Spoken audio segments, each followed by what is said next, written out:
Shalom Aleichem, nous allons avoir le plaisir aujourd'hui ensemble, Bezrat Hashem, de pouvoir étudier la page tête du traité Nazir, beaucoup de Hasrat Tzlacha. Nous sommes donc à la page 19 et on avait vu une marloquette entre l'opinion de Rabbi Ishmael et un autre Tana.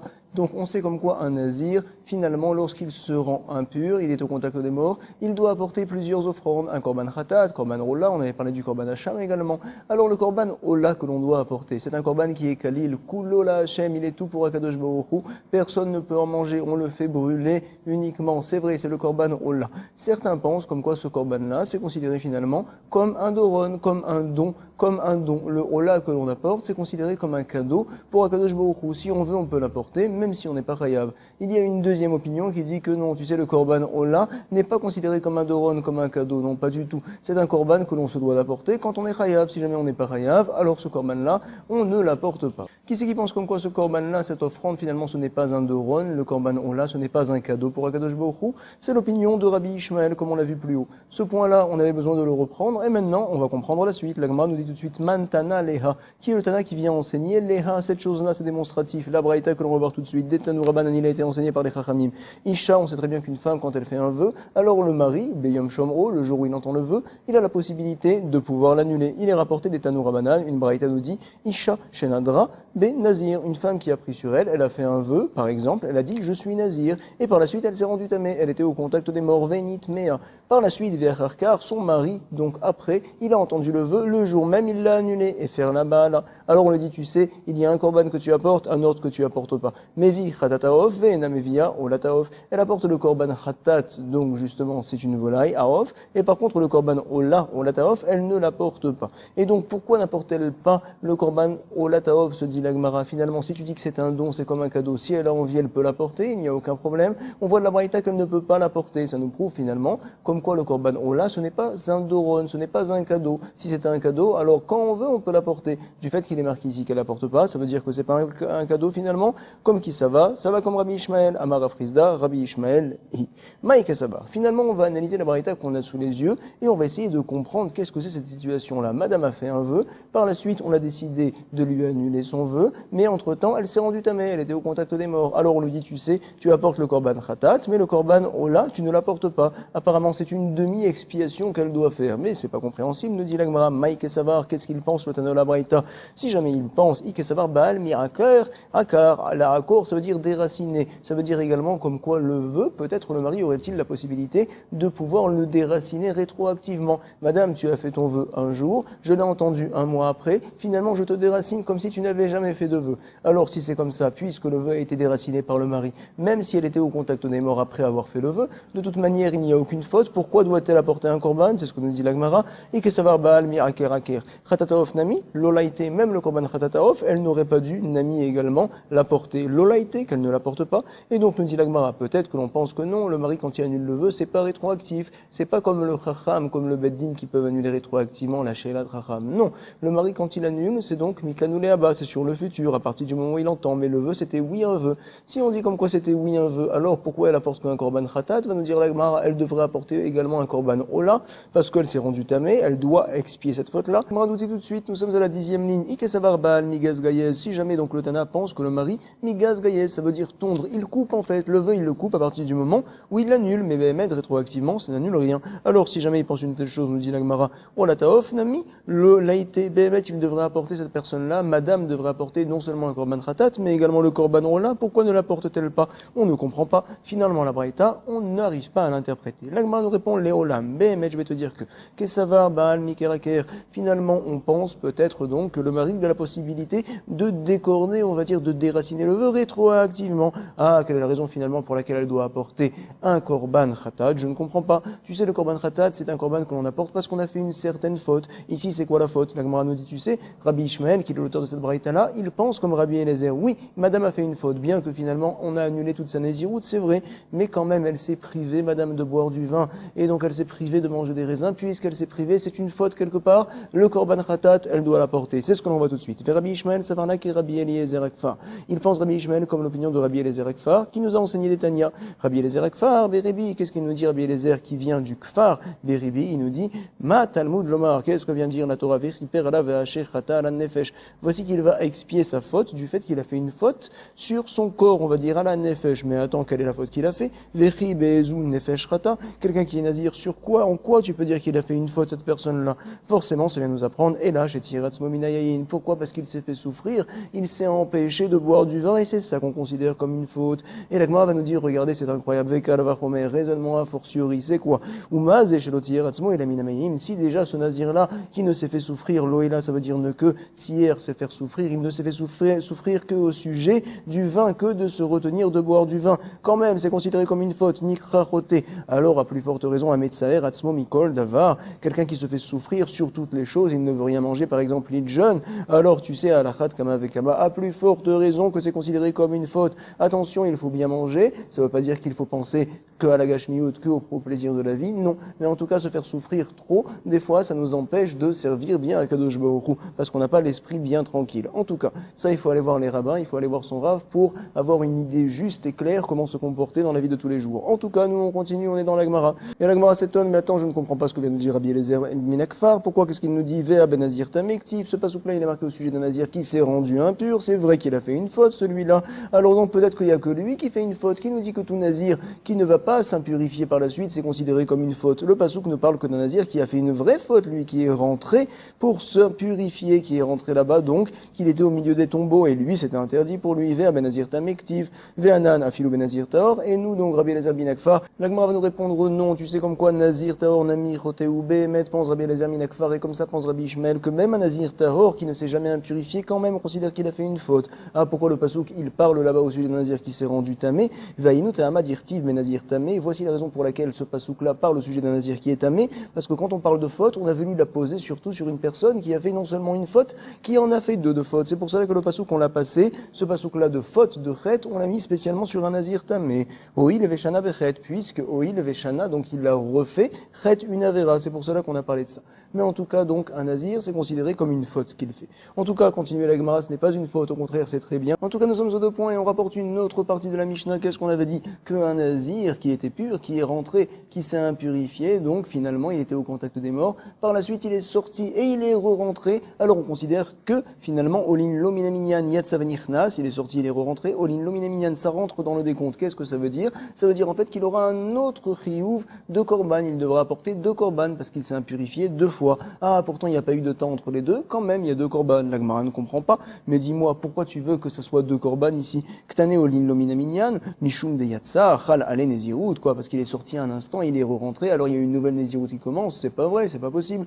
Quand un nazir qui s'est rendu tamé sort là-bas, donc du cimetière, alors il se doit de se purifier. Tout d'abord, quand il se purifie complètement, là il peut commencer un nouveau décompte, mais il n'y a pas de nouveau décompte à commencer tant qu'il ne s'est pas purifié. Également, il n'aura pas de nouveau chiyuv, de nouvelle obligation d'apporter un korban tant qu'il ne s'est pas purifié. C'est ce que nous dit la Gemara. Mais attends, mishum de yatsa chalale nezirut, puisqu'il est sorti un instant, alors la nezirut elle se pose sur lui. Je ne comprends pas.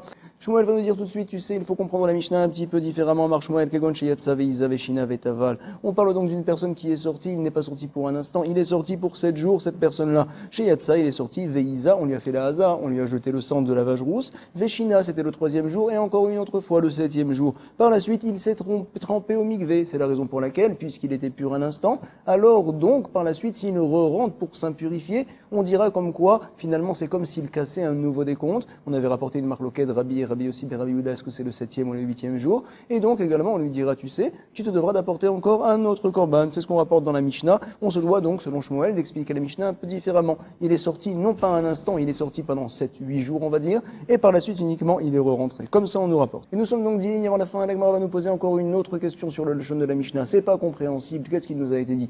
Comme quoi, tu sais, si jamais cette personne-là, elle s'est rendue tamée, elle était au contact des morts, par la suite elle est sortie, elle est re-rentrée, alors donc finalement c'était une nouvelle Nézirut qui a commencé entre-temps, avant qu'il retourne au cimetière. Et on apprend ici comme quoi, ah, c'est uniquement lorsqu'il est re-rentré, il est sorti, il est re-rentré, alors tu me dis que finalement, il y avait entre-temps une nouvelle Nézirut qui a commencé. Ça voudrait dire que si jamais il est sorti du cimetière et qu'il n'est pas re-rentré là-bas, quand il s'est purifié par la suite, alors il n'y a rien qui reprend, il n'y a pas de nouveau décompte, c'est pas du tout possible, nous dit la Gemara. Et là, Nichnas ou Deolino Minaminyan, une fois quand il est rentré par la suite, alors tu dis qu'il y a un nouveau décompte qui marche ici.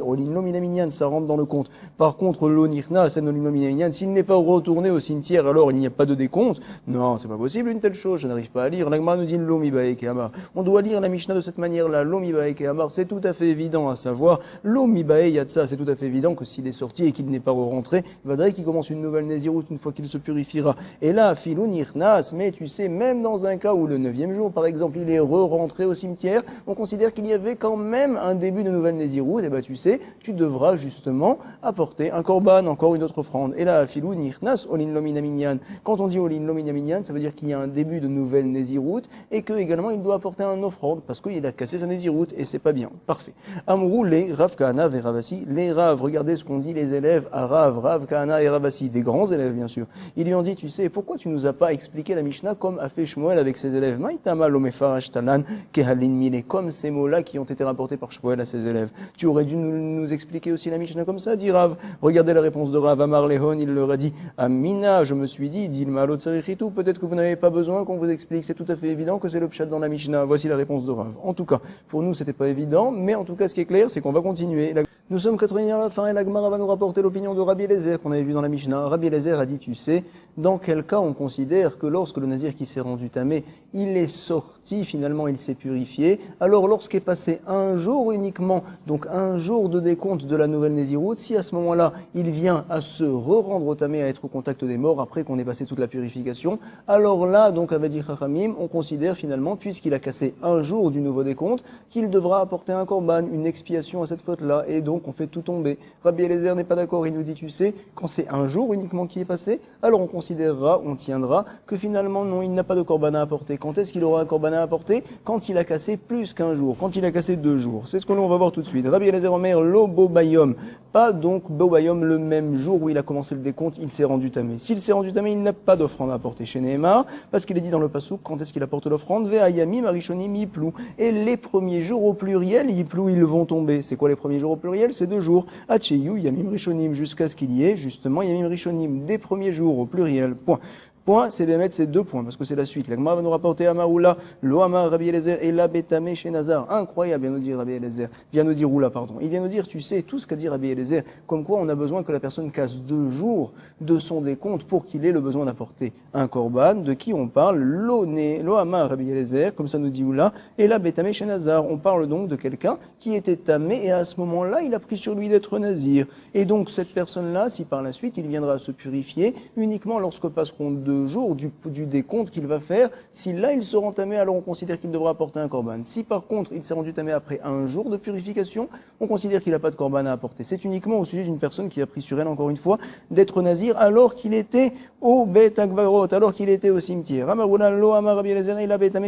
Aval, par contre, Benazir Tahor, Shenitma, quelqu'un qui était nazir, qui s'est rendu tamé par la suite, Afilou Yom Echad Soter, même si donc finalement par la suite il est sorti, il s'est purifié, alors juste on a commencé le décompte d'un seul jour, s'il s'est rendu tamé, il devra apporter un korban parce qu'on considère qu'il casse tout. Ce pasouk-là, donc que l'on vient de rapporter qu'il faut 2 jours, il faut casser 2 jours pour être chayav d'un korban, c'est uniquement au sujet d'une personne qui a pris sur elle d'être nazir alors qu'il était là-bas au cimetière. En tout cas, nous on continue. La Gemara nous avait dit Aval benazir tahor shenitma afilu yom echad soter, et on est donc au verso de la page Amar Rava Maïta Ama de Rabbi Eliezer. Rava vient nous dire quelle est la raison finalement de Rabbi Eliezer. On apporte le pasouk Amar Kra qui tamé nizro, d'où c'est en fait qu'il va apprendre que l'on parle uniquement d'une personne qui a pris sur elle d'être nazir alors qu'il a été tamé, parce qu'il est marqué dans le pasouk qui tamé nizro, à savoir mishum de betuma nazar, tamé nizro, il était tamé quand il a pris sa naziroute, du fait que mishum de betuma nazar, quand il était tamé, il a pris sur lui d'être nazir à son sujet. On dit qu'il faut casser au minimum 2 jours et un jour ça ne suffit pas. C'est très bien, mais Abaye ne va pas être d'accord, il va rapporter un enseignement qui va à l'encontre. Itivé Abaye, Harini nazir meayom, quelqu'un qui dit voici que je suis nazir 100 jours, venitma betrilat mea, voici qu'il était au contact des morts au début du décompte des 100 jours. Yachol yehe soter, c'est possible comme quoi ça va tout casser. Si par exemple il s'est rendu tamé, on va voir tout de suite le premier jour par exemple, peut-être que ça va, on va dire que finalement il casse le décompte du premier jour, et quand par la suite il se purifiera, il devra refaire 100 jours et pas 99, et également peut-être qu'il doit apporter un korban. On nous dit non. Talmud lomar vehayamim arishonim yiplu. Quand est-ce que l'on reprend le décompte? Quand est-ce qu'on doit apporter un korban? Lorsque les premiers jours yiplu vont tomber, à savoir lorsqu'il y a plus qu'un jour, quand a commencé plus qu'un jour, à savoir 2 jours. C'est l'opinion de Rabbi Eliezer Hacheyulo Yamim Rishonim, jusqu'à ce qu'il ait des jours au pluriel des premiers jours, Veze Enlo Rishonim, et celui-là, il n'a pas des jours au pluriel des premiers jours. Parfait. Nitma Besof Mea, si jamais donc il s'est rendu tamé, il était au contact des morts, à la fin de son décompte, à la fin des 100. Par exemple, donc le 100e jour, Yachol, Yehe Soter, c'est peut-être possible, comme quoi Yehe Soter, comme quoi finalement ça va casser tout le décompte quand il sera entamé le 100e jour et finalement il devra tout reprendre à zéro, il devra tout reprendre les 100. Non, Talmud Lomar, on nous apprend, Ve'ayamim arishonim yiplu, les premiers jours vont tomber. Et donc on déduit, puisqu'il est marqué ici les premiers jours, ça veut dire également qu'il y a des derniers jours, Miklal, des Ikaronim. Puisqu'on me parle des premiers jours, ça veut dire également qu'il y a d'autres jours qui sont eux, non pas premiers, mais ils sont derniers. Au pluriel, il y a des derniers jours, mais il n'y a pas un dernier jour. Ça veut dire que quand je me suis rendu tamé le 100e jour, puisqu'il n'y a pas des derniers jours, des jours d'après, il n'y a qu'une demi-journée à finir, on va dire. C'est la raison pour laquelle, dans ce cas-là, on ne considère pas que tout est cassé. Je n'aurai pas le besoin de reprendre le décompte à zéro. On avait rapporté que Rabbi Eliezer pense qu'il faudra reprendre le décompte, il faudra en faire simplement 30 jours de Nézirut. En tout cas, l'Agma nous dit, Miklal deika acharonim. Veze en acharonim, celui-là qui s'est rendu tamé le 100e jour, il n'y a pas de dernier jour après. Parfait. Nitma beyom mea chaser achat. Si jamais il s'est rendu tamé, il était au contact des morts, à 100 moins 1, 99. Yachol lo yehesoter. C'est possible comme quoi ça ne casse pas le décompte. Oui, ça le casse. Tamud lomar ve'ayamim arishonim yiplu. Et les premiers jours vont tomber. Qu'est-ce que j'apprends? Miklal deika acharonim. J'apprends d'ici qu'il y a également des derniers jours. Et ici aussi, il y a un jour et demi à terminer. Veze yeshlo rishonim ve'acharonim. Un jour et demi, c'est plus qu'un jour. C'est considéré comme du pluriel déjà. Point.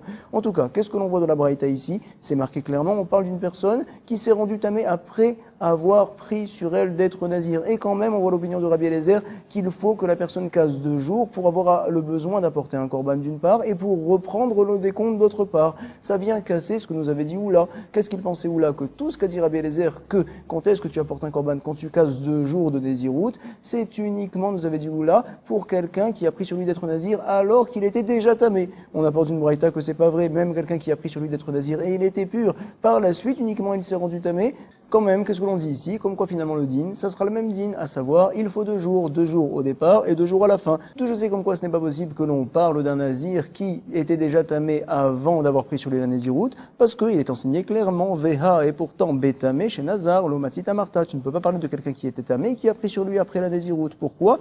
Midektané, du fait qu'il est enseigné dans la Braïta, Areni Nazir, Mea, je suis nazir 100 jours, et par la suite il s'est rendu tamé Venitma, quand ça, Betrilat, Mea, au début du décompte, Mashma, finalement, comme quoi il s'est rendu tamé après avoir commencé le décompte. Vektane, Achiyulo Yamin Rishonim, et quand même on enseigne, selon l'opinion de Rabbi Eliezer, qu'il faut qu'il y ait des jours, des premiers jours au pluriel. Donc en fait on repousse, oula, tiufta, point. Avant les Rafapal et Abaye, Halin Yamim Dekeam Rinan, ces jours-là, vient dire Abaye, Halin Yamim, Halin c'est donc démonstratif, ces jours-là que l'on parle selon Rabbi Eliezer, comme quoi quand on commençait ces jours, alors on dira que finalement, là tu viens tout casser. Si jamais tu as déjà commencé des jours et que après tu t'es rendu tamé, ça casse tout, tu dois apporter un korban. Alors je ne sais pas, il nous dit Alinyamim Dekeam Rinan, ces jours dont on parle, des Nafakrad ou Matrilin Train, est-ce qu'on parle comme quoi le premier jour, Nafak, il est sorti, il est terminé, et que l'on a commencé le deuxième jour, ou bien peut-être que non. Odima des Nafkin Trin, comme quoi 2 jours sont entièrement passés, ils sont sortis, et on a commencé le troisième, ou Matrilin Tlata. Finalement, tu sais quoi, il n'avait pas de réponse, finalement, Abaye.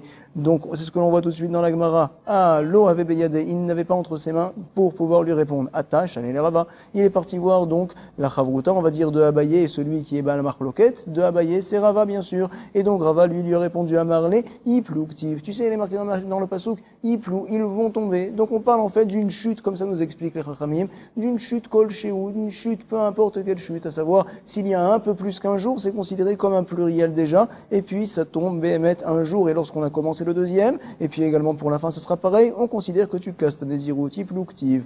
Veitzarich le mirtav yamim, veitzarich le mirtav yiplou, nous dit la Gemara. On a besoin de ces 2 mots-là. On a besoin du mot yiplou, on a besoin du mot yamim au pluriel aussi. Veitzarich, on a besoin les mirtav d'écrire yamim au pluriel des jours, et on a besoin d'écrire également yiplou, veitzarich le mirtav yiplou. Pourquoi? Dei katav rachmana yamim. Si la Torah avait écrit uniquement yamim, des jours au pluriel, qu'est-ce que j'aurais dit? Velo katav yiplou, qu'on n'aurait pas marqué le mot yiplou. J'aurais dit, tu sais, hava amina. J'aurais dit ad denafkin tren, vers Ayel Tlata, jusqu'à ce que passe 2 jours et que Ayel Tlata, et que rentre le 3e jour. C'est la raison pour laquelle on a écrit Yiplou, Katavachmana Yiplou. Dès que ça tombe un petit peu, 1 jour et demi, alors c'est considéré comme tombé, tu dois apporter un korban. Ah, parfait, DVI, donc on va expliquer maintenant à l'inverse. Si jamais Katav Yiplou, on avait marqué uniquement le mot Yiplou, alors j'aurais dit Vélo Katav Yamim, on n'a pas marqué le mot Yamim, Hava Amina Filouchad, même si un jour il est tombé. Ah, c'est marqué Yiplou au pluriel, ils sont tombés. J'aurais dit que Behemet, même si ça tombe un seul jour, on a dit comme quoi Yiplou, parce qu'en général, ça arrive des fois à des gens de se rendre tamé après plusieurs jours. Mais Behemet, même si tu as fait tomber un jour, ça serait pareil. C'est la raison pour laquelle on a marqué le mot Yamim au pluriel. Katavachmana Yamim, parfait. On a compris l'opinion de Rabbi Eliezer. Et maintenant, nous pouvons voir une nouvelle Mishnah très intéressante. Il nous a rapporté Mishenazar Nezirut Arbe. Quelqu'un donc qui a pris sur lui beaucoup de Nezirut. Une Nezirut longue, par exemple, Veishnim, et Neziruto. Et donc, il a terminé sa Nezirut. Qu'est-ce qui s'est passé par la suite? Il est parti en Eretz Israël. Il habitait en Chutz Laaretz en France, par exemple, vers Harkar, Balaaretz. Après, il est monté sur la terre d'Israël. Alors, qu'est-ce que l'on fait dans ce cas-là? Tu sais que toute personne qui est nazir, finalement, même s'il est en Chutz Laaretz, eh ben, il doit par la suite monter en Eretz Israël pour apporter un korban au Beth Amikdash pour se purifier de sa nésiroute, c'est vrai, bien sûr. Mais le problème que l'on va avoir ici, c'est que en fait, lorsqu'on est en Chutz Laaretz, en France par exemple, il faut savoir qu'il y a une Touma des Rabbanan, parce que l'on considère que les gens, les goyim, sont enterrés un petit peu n'importe où, et les goyim, ils rentrent à Mémi des Rabbanan néanmoins. Alors tu sais, il y a une Touma en France par exemple, en Chutz Laaretz, et donc ce nazir-là, il était nazir, mais il était tamé cependant, Midé Rabbanan. Alors finalement, il va monter en Eretz Israël. Est-ce qu'on va lui demander de reprendre sa nésiroute depuis le début? Il était nazir 50 ans, on lui dit, tu sais, reprends encore 50 ans de nésiroute, parce que finalement tu étais tamé à cette époque-là, ou bien peut-être que non, on va lui dire, tu sais, tu fais une nésiroute de 30 jours, petite nésiroute, c'est une xéra des Chachamim, et c'est suffisant, c'est une marloquette. Vous allez voir que Beth Shammai, ils sont mekil, Mishenazar Nezirut Arbe, Veishlimet Neziruto, il a complété, terminé sa nésiroute, et par la suite, vers Hakar Balaaretz, il est monté en Eretz Israël. Que pense Beth Shammai? Beth Shammai Omrim Nazir Shloshim Yom, il prendra sur lui une nésiroute de 30 jours en Eretz Israël, et c'est tout.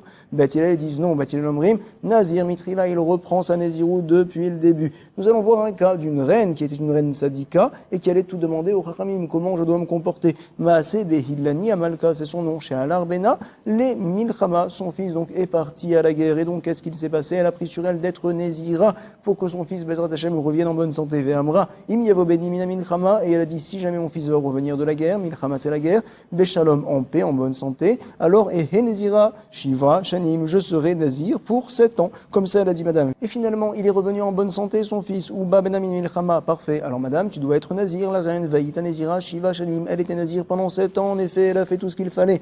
Par la suite, elle est montée en Eretz Israël, ou Besof, Shiva, Shanim, à la fin des 7 ans, Al Talaretz, elle est montée en Eretz Israël, Veurua, Bet Hillel, on fait une aura, ils ont fixé la loi, ils lui ont dit, tu sais, chez tes Nézira, oh, Shiva, Shanim, tu dois être encore Nazir, 7 ans, tu reprends depuis le départ tout ton décompte. Comme ça, Shiva, Shanim, Acherot, d'autres 7 ans, 7 autres années. Qu'est-ce qu'il s'est passé par la suite? C'est bon, alors on a terminé 14, ça y est, tout va bien. Non. Ou sauf Shiva Shanim, à la fin de 7 ans, il est resté quelques jours apparemment, elle s'est rendue tamée, elle était au contact des morts, Nitmet, et donc finalement, Venim Set Nezira, Esrim Ve'achachana, elle était donc Nazir pour 21 ans finalement. Parfait. Rabbi Yehuda va être cholek, il va dire non, c'était pas le vrai cas. Amar Rabbi Yehuda, Lo Haïta Nezira, et là, Arba Esreshana, elle n'était Nazir que 14 ans. Qu'est-ce qu'il pense Rabbi Yehuda? On expliquera plus tard dans la Gemara qu'est-ce qu'il tient. Est-ce qu'il pense comme Beth Shammai finalement, comme quoi la Néziroute c'était 7 ans, 30 jours et après encore une fois 7 ans, ça fait 14 ans et 30 jours, ou bien peut-être que non, il pense comme Beth Hillel, qu'on reprend tout depuis le début, mais cette femme-là, cette reine-là, elle ne s'est pas rendue tamée par la suite, c'était que 14 ans et pas 21 ans. On expliquera exactement, précisément, ce que pense Rabbi Yehuda. Je vous souhaite beaucoup de Hatzlacha, Toda Rabba, Kol Tov, Shalom Shalom.